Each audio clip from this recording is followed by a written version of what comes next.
Lamola o re ditheo tsa NEC tse ipiletsang hore Mopresidente Ramaphosa a role marapo di bontsha ho hloka boikarabello. Him living at that moment with that highest level of uncertainty, the report that both academics, legal practitioners and society as a whole says this is a flawed report.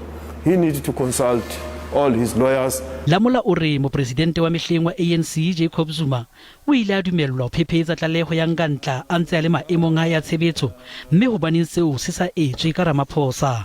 His lawyers, he's consulting the organization.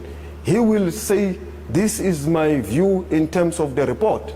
If he says, I want to exercise my right to take the report for review, why can't we allow him, as it has happened with other members of the ANC? Lamola o na le tshepo e matla ya hore ka mora kopano e ikgethang ya NEC, Ramaphosa e tla bentse le Mopresidente wa naha le wa mokga. Yes, he will definitely be the president of the ANC and the president of the Republic.